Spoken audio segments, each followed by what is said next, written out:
سختی سے بھینچ لی۔ تم نے مجھے کبھی ایسے کسی لڑکے کے بارے میں بتایا نہیں، مگر آپ جانتے تھے۔ وہ چلایا۔ آپ نے اسے بھیجا تھا مجھے مارنے، کیونکہ میں نے آپ کی آبدار کو کالز کی تھیں۔ وہ سنتی رہی، پھر تکان سے مسکرائی۔ شیرو، تمہیں کس نے کہا یہ؟ جواہرات محتاط انداز میں کہتی اس کے قریب آئی۔ نوشیروان نے پلٹ کر صدمے اور دکھ سے اسے دیکھا۔ آپ بھی جانتی تھیں، آپ بھی اس میں شامل تھیں، اور وہ آپ کا شوہر بھی۔ نوشیروان، ہاشم گرجا۔ غصے سے آنکھیں سرخ ہوئیں۔ میرے اوپر مت چلائیں، نہیں تھا وہ میرا باپ جو ایک بیٹے کو دوسرے سے پٹوائے۔ وہ میرا باپ نہیں تھا۔ وہ حلق چلا کر پھاڑ کر چلایا۔ تمہیں کس نے بتایا یہ سب؟ آبی نے؟ جواہرات نے اس کا بازو تھامنا چاہا، مگر وہ 2 قدم دور ہٹا۔ میرے قریب مت آئیے۔ میں نے کبھی آپ کو نہیں بتایا اس لڑکے کا، کیونکہ اس نے میری توہین کی تھی۔ اس نے مجھے اندر سے توڑ کر رکھ دیا تھا، اتنے سارے لوگوں کے سامنے۔ اس نے مجھے زمین پر گرا کر مارا تھا۔ سعدی نے مجھے نہیں بچایا۔ میں اتنے سال سعدی سے ناراض رہا، مگر اس کو آپ ہی نے کہا تھا دور رہنے کے لیے۔ میں نے ایسا کچھ نہیں کیا تھا۔ مگر شیرو نے نفی میں سر ہلایا۔ کس منہ سے آپ لوگ مجھے الزام دیتے ہیں کہ میں نے آپ کو اغوا کر کے آپ کو دھوکہ دیا؟ میں نے دھوکہ دیا؟ شروع تو آپ نے کیا تھا۔ اس کی سرخ آنکھوں میں پانی تھا اور ہاتھ غصے سے کانپ رہے تھے۔ میں تمہاری حفاظت کر رہا تھا شیرو، اور پچھلے کئی ماہ سے میں تمہاری غلطیوں کو سنبھال رہا ہوں۔ سعدی نے رات ایک گارڈ کو قتل کر دیا ہے، اب مجھے اس کو بھی سنبھالنا ہے۔ جواہرات کی گردن میں گلٹی سی ڈوب کر ابھری، مگر چہرے پر در آیا تعجب مصنوعی تھا۔ اسے خبر مل چکی تھی۔ تمہارے پیچھے میں کتنا خوار ہوں، اندازہ ہے تمہیں؟ وہ ڈپٹ کر بولا تھا۔ آپ ہمیشہ اپنا دفاع دوسرے پہ چڑھائی کر کے کرتے ہیں، جیسے ہر دفعہ میری ہی غلطی ہو، مگر اب نہیں۔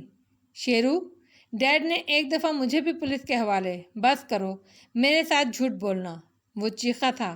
اسی طرح ڈنر ٹیبل پر بیٹھ کر فارس کے خاندان کو اپنے پاس کھانے پر بلا کر آپ دونوں ان کی آنکھوں میں آنکھیں ڈال کر جھوٹ بولتے ہیں۔ ہاشم کا ہاتھ بے اختیار اٹھا تھا، مگر اس سے قبل کہ وہ نوشیروان کے چہرے پر تماچا رسید کرتا، شیرو نے ایک جھٹکے سے اس کا ہاتھ پکڑ لیا۔ مجھے دوبارہ مارنے کی غلطی مت کرنا ہاشم کاردار، اور اس کی کلائی کو جھٹکا دے کر نیچے گرایا۔ ہاشم منجمد رہ گیا۔ بالکل سن شیرو، جواہرات نے ششندر سی آواز بامشکل نکالی، مگر وہ اسے گھورتے ہوئے غرایا۔ میرا نام نوشیروان ہے، اور سامنے رکھے کوٹ اسٹینڈ کو ٹھوکر ماری۔ وہ دیوار کی طرف لڑکھڑایا۔ کتنی ہی چیزیں گری اور نوشیروان غصے سے کانپتا ہانپتا دروازہ ٹھا مار کر باہر جا چکا تھا۔ چند لمحے ششندر سا سناٹا چھا گیا، پھر جواہرات ہاشم کی طرف بڑھی۔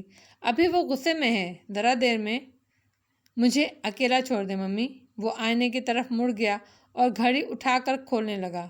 چہرہ سپاٹ اور سخت ہو چکا تھا۔ ہاشم، آؤٹ ممی ناؤ، وہ دھاڑا۔ جواہرات بے بسی سے وہاں سے نکل آئی۔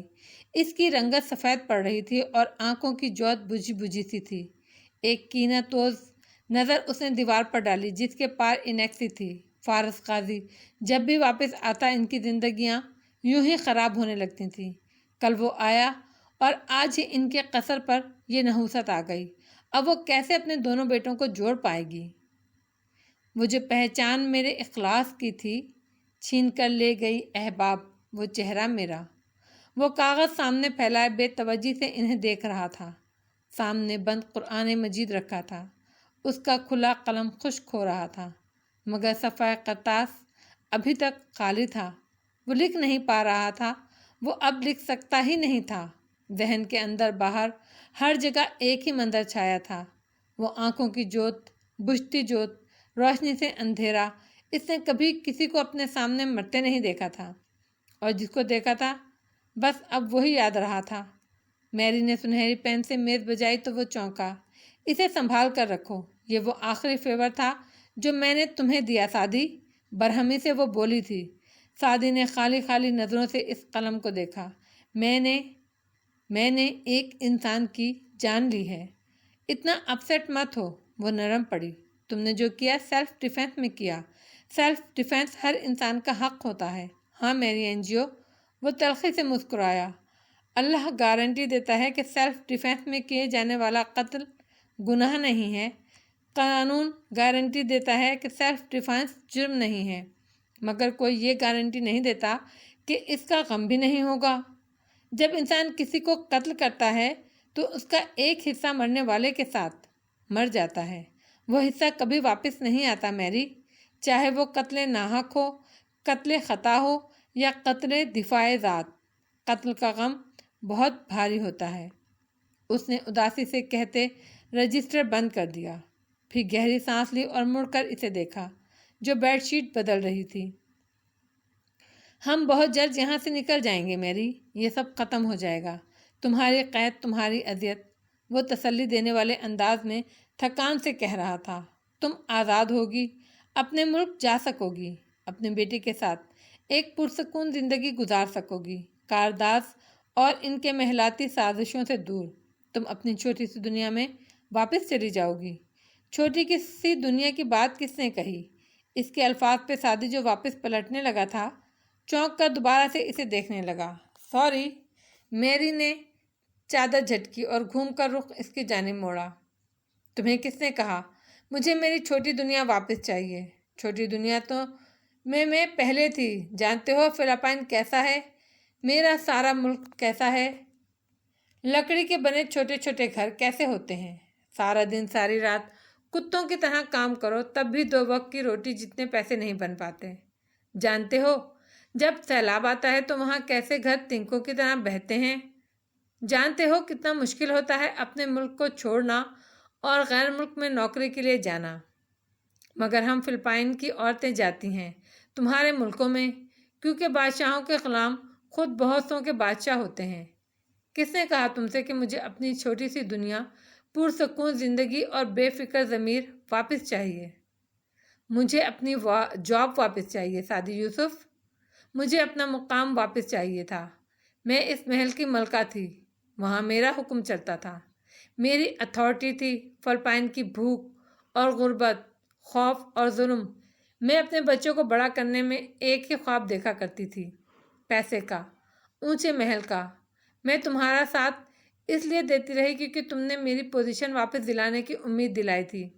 تمہارے ساتھ بھاگنے کا مطلب ہے میں تا عمر مفرور رہوں گی۔ بول بول کر وہ ہانپنے لگی تھی، چہرہ لال بھبوکا ہو گیا تھا، وہ آنکھوں میں پانی تھا لیے سعدی کو دیکھ رہی تھی اور سعدی انہی اداس نظروں سے اسے دیکھے گیا۔